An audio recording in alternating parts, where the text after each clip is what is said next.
Eu estou muito feliz de ter vindo aqui, infeliz de não poder continuar, mas essa UFRJ que eu acredito, professor Mércio, essa abertura de visão com a apresentação da professora, a belíssima apresentação que eu assisti do físico, do professor Luiz Alberto de Oliveira, é nisso. Ou nós apostamos nisso, ou não aceitamos os desafios maiores para os quais fomos convocados e diante de cujas dificuldades estamos respondendo e da melhor maneira possível e produzindo sim. Quando dizem que custamos caro, seria importante que nos dissessem como e quanto e que houvesse uma certa discriminação desse numerário. O que a universidade deve ao Brasil é imenso. O Brasil sem a universidade pública, eu não quero pensar nessa hipótese. Muito obrigado, professor Mércio. Um abraço.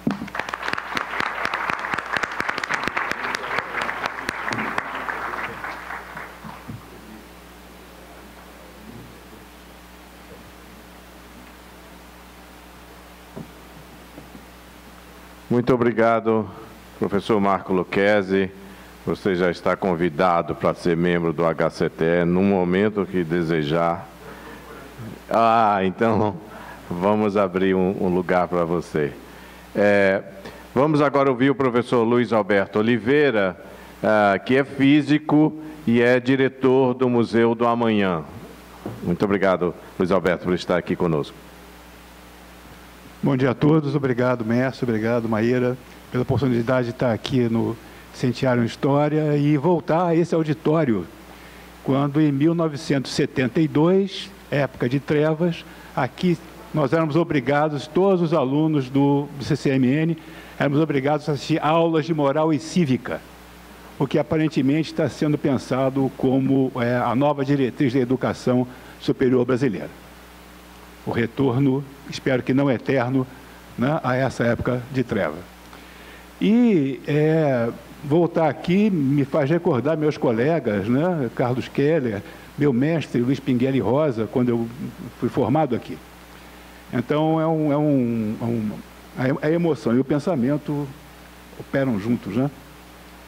E o que eu gostaria de conversar com vocês foi, inspirado pelo tema Sacudindo a Poeira, retornar a uma obra que o Marco, entre as 1000 coisas que o Marco citou, né? Incrível, é uma obra de C.P. Snow, há 70 anos, foi publicada uma obra extremamente importante, extremamente significativa, pelo cientista físico, escritor e político C.P. Snow. Esse aspecto dele como político é menos conhecido, mas ele teve um papel crucial, de fato, ao convencer, como conselheiro científico, convencer Winston Churchill que a tecnologia de ponta, secreta na ocasião, que devia ser desenvolvida para proteger a Inglaterra, a Grã-Bretanha, dos ataques alemães, era o radar e não os balões. Então, o conselheiro-chefe do Partido Conservador, que era o partido do Churchill, queria fazer uma estrutura de balões, e foi o C.P. Snow que disse, não, olha, você tem que desenvolver o radar, que foi, a gente sabe, decisivo, né, para que a Segunda Guerra tivesse tido o rumo que teve. Mas, em suma, há 70 anos, C.P. Snow publicou uma obra de extrema relevância chamada As Duas Culturas, nas quais ele investe em 2 temas. O primeiro tema é a dissociação entre as ciências da natureza, ciências exatas, o nome que a gente queira dar, de um lado, e de outro, as humanidades. Então, essa dissociação. E o segundo, o fato de que o que demarcava, o que distinguia países ditos desenvolvidos, ou países afluentes, e países ditos desenvolvidos, ou países carentes, era fundamentalmente educação pública, gratuita e universal. Na verdade, mais de 90% do livro diz respeito a esse segundo aspecto, o aspecto de como a única forma de se superar essa distância, ou seja, de levar os países empobrecidos, despossuídos, a um patamar de afluência maior, era fundamentalmente a educação pública gratuita, universal e gratuita. Mas ficou mais famoso, bem mais conhecido, os 10% em que ele se refere a essa distinção entre essas duas culturas do pensamento, né? A cultura da investigação da natureza e a cultura do florescimento das artes das humanidades. E que pode ser resumida pela famosa anedota. Consta que o Snow estava junto com seus pares numa celebrada e tradicionalíssima instituição universitária britânica, e lá ele constatou uma distinção entre as conversas. Literatos conversavam com literatos, cientistas conversavam com cientistas, e nenhum dos dois conversava com os matemáticos. Nenhuma tribo falava com os matemáticos, só literatos com literatos, cientistas com cientistas, e ninguém com os matemáticos. Bom, e aí ele resolveu perguntar por que havia essa, né, provocar o debate sobre essa distinção. Juntou um grupo de literatos, ele era reconhecido como ficcionista, e perguntou: mas vocês conhecem a segunda lei da termodinâmica? E todos olharam assim, disseram não de uma maneira fria e, segundo ele mesmo diz, levemente hostil. Segunda lei da termodinâmica. E aí ele então atacou de maneira violenta, né? Dizendo: mas isso é o equivalente no campo da ciência à obra de Shakespeare. Essa anedota ela é muito esclarecedora sobre essa distinção. Um pouco mais à frente, o próprio Snow vai relativizar a contundência dessa crítica, dizendo que, caramba, mesmo dentro no campo das ciências, muitas vezes os físicos não sabem bem aspectos, detalhes da química, ou os médicos não sabem da biologia. Então, que ele seria talvez mais justo se ele tivesse feito a comparação desse desconhecimento com um autor menos notório do que Shakespeare. Porque Shakespeare, universal, todo mundo tinha que saber, né? Então, talvez ele mesmo faz essa crítica. O que a gente pode dizer... Bom, não é preciso dizer que o Snow foi muito debatido e foi muito influente, principalmente no campo dos cientistas naturais. No campo da literatura, houve uma reação muito maior, né, do que houve no campo das ciências naturais. Ou seja, um dos principais críticos literários, T.J. Leavis, fez um ataque ad hominem, né, dizendo que sequer podia ser chamado de escritor. O Snow, que as obras dele eram uma merda, não podia sequer ser chamado de escritor, um horror. Ao que o Snow respondeu, e com a perspectiva explicável talvez no final da Segunda Guerra, né? Ou seja, as ilusões do iluminismo bastante fragmentadas, bastante fraturadas, né? O Leavis dizendo que as ciências servem para promover a higiene. Então, medidas sanitárias, né, para o público, é para isso que a ciência serve. A ciência não tem nada a ver com as alturas, as altitudes da arte, da criação, nada disso. Ao que o Snow respondeu de uma maneira muito digna, dizendo que há aspectos da condição humana que não são fatais, não são submetidos à fatalidade. E nós seríamos menos que humanos, seríamos menos que dignos, se não nos engajássemos na luta para transformá-los. Então, uma afirmação muito digna, né, do Snow. Mas, em suma, a gente olhando 70 anos depois, o que a gente pode ver? A gente vê que o debate, como a gente presenciou aqui, como o HCTE encarna, o debate sobre a superação da fissura entre as ciências da natureza e as humanidades ainda prossegue. Esse debate, de nenhuma maneira, foi superado. Se hoje nós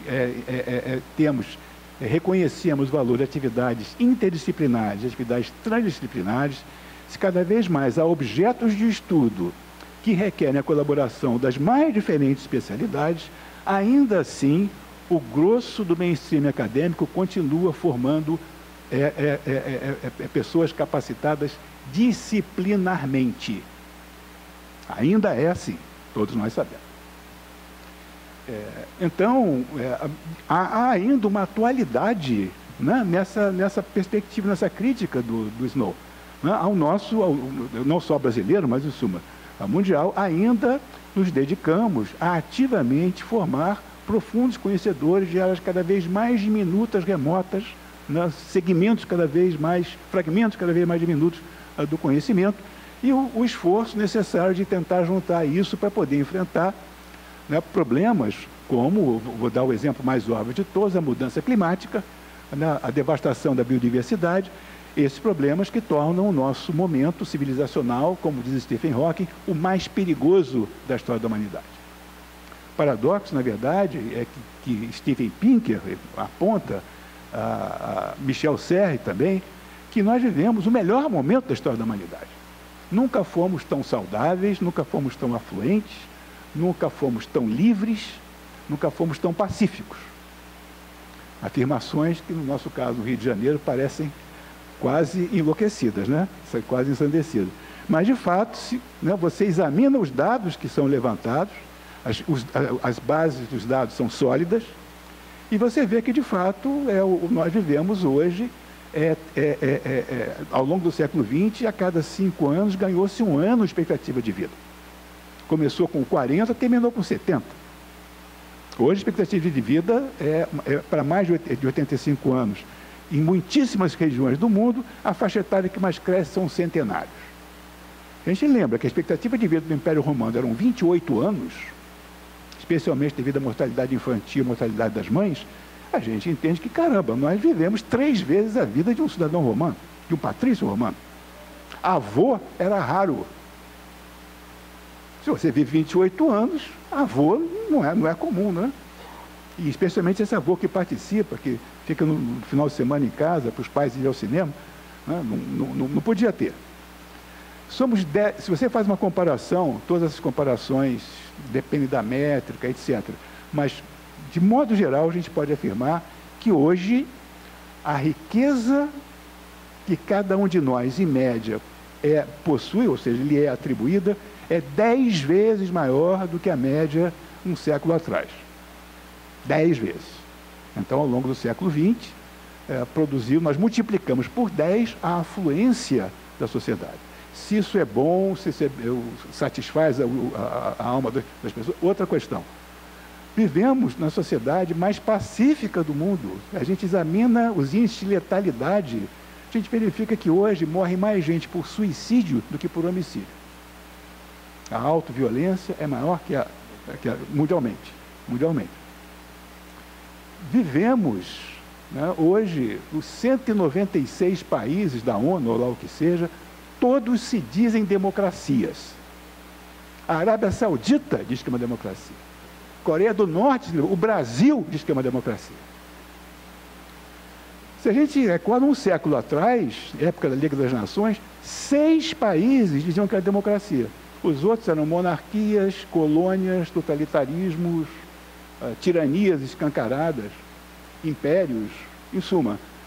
Isso quer dizer que, bem ou mal, um certo modelo de convivência tornou-se um modelo, não vou dizer hegemônico, mas um modelo dominante. Essa utopia democrática é a utopia que nós ainda, planetariamente, nós perseguimos. Então, vivemos, de fato, no melhor momento da história da humanidade. Mas, como diz o Hawking, vivemos no momento mais perigoso, porque nossos impactos no ambiente, nos sistemas que mantêm a civilização, no nível mais fundamental, no nível basal, no nível físico, químico, biológico, ecológico, meteorológico, etc., todos estão em rápida alteração.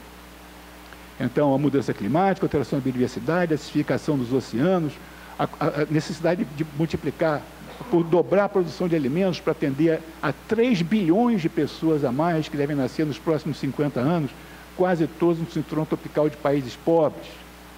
Então, não apenas mais 3 bilhões de pessoas, mas 3 bilhões de despossuídos, acentuando ainda mais a iníqua desigualdade, a insustentável desigualdade que nós testemunhamos hoje. Mostrando claramente que o grande desafio da civilização humana, que, segundo diziam Carl Sagan, Nikolai Kardashev, está em via de se tornar uma civilização do tipo 1, uma civilização que usa os recursos energéticos do seu planeta, estamos perto de alcançar isso. Em nossa civilização, o grande desafio vai ser converter o motor nuclear da nossa atividade produtiva, que vou chamar simplificadamente de capitalismo, converter a sua diretriz, da diretriz da expansão, da conquista de novos mercados, da revolução tecnológica incessante para a produção de mais produtos, para a encampação das populações para convertê-las de cidadãos em consumidores. Esse objetivo o capitalismo alcançou. Ele hoje envolve o planeta. Até o fundo dos mares já tem preço. Não há domínio do planeta que não seja afetado pela nossa atividade. E o problema perante esse desafio que Rock e outros chamam a atenção não se trata mais de expandir a atividade humana. Se trata de fazer com que ela dure, não estender no espaço, expandir no tempo. Então, o capitalismo vai precisar de transformar a sua natureza adotando aquilo que é impossível para o capitalismo, que são valores. Valores da sustentação da vida, da afirmação da vida, da solidariedade, da diminuição da desigualdade. E esse é o desafio que a civilização encontra hoje. E nesse contexto, se a gente reflete sobre os 70 anos do CP Snow, a gente tem uma constatação clara. A grande parte das pessoas, da população, ainda não sabe direito o que é essa tal de ciência. Isso era a constatação que ele fazia na época dele, constatação que nós podemos fazer hoje. Foi recentemente feito uma enquete na própria Grã-Bretanha sobre para que a ciência serve. Resposta: ciência serve, por exemplo, para garantir que os medicamentos sejam 100% seguros. Mas a ciência não pode garantir 100% de coisa nenhuma. Não é para isso que a ciência serve. A ciência é para dizer que é confiável 95%, com 4 sigmas, com exceções tais, assim, e os casos conhecidos, né, que necessariamente vão ter que ser alterados. A ideia de que a ciência revela verdades últimas é o equívoco cultural, civilizacional, que persiste ainda. Era assim no tempo do Snow, é assim hoje. Nós ainda achamos que a ciência serve para produzir verdades definitivas. A ciência não serve para isso. As verdades da ciência são todas transitórias, verdades com V minúsculo, adaptáveis, necessariamente superáveis. Todas as vezes se procurou elevar as verdades com V minúsculo, produzidas pelos saberes científicos, à condução de dogmas, verdades com V maiúsculo, esse dogma, um pouco mais à frente, a própria atividade da ciência demonstrou que era um equívoco com E maiúsculo. E a noção de raça humana é certamente um dos casos mais patentes, mais flagrantes, onde isso aconteceu, e nos faz tremer a alma ao recordar que, na época do nazismo, 70% dos médicos na Alemanha eram membros do Partido Nazista, muito mais que os militares. Então, o processo de saúde pública levando ao extermínio em massa de pessoas indesejáveis. Tanto por deficiências, quanto deficiências corporais, quanto por deficiências cognitivas. Ser gay, ser cigano, ser comunista, ser judeu, deficiências, né? Deformidades, né? E o outro aspecto, em suma, permanecemos ainda, né? As pessoas não sabem o que é a ciência, o que demonstra claramente que precisamos, nós que praticamos a ciência, comunicar o que é a ciência. Isso se insere dentro da perspectiva do próprio Snow, de que a educação pública, universal e gratuita é o esteio da civilização. E a apresentação, a comunicação do que é a ciência se dá, a meu ver, nesse âmbito, e principalmente, algo que o Snow não diz, é necessário que nós digamos. Durante muito tempo, desde as origens da ciência, a relação da ciência com o poder político sempre foi uma relação, digamos assim, tumultuada. De um lado, envolvimento, dependência, desde o mecenato, né, até os grants. Então, há necessariamente um envolvimento da atividade científica com dimensões do poder político. De outro lado, um pudor, um distanciamento, né, um afastamento da atividade científica propriamente dita do que seriam os interesses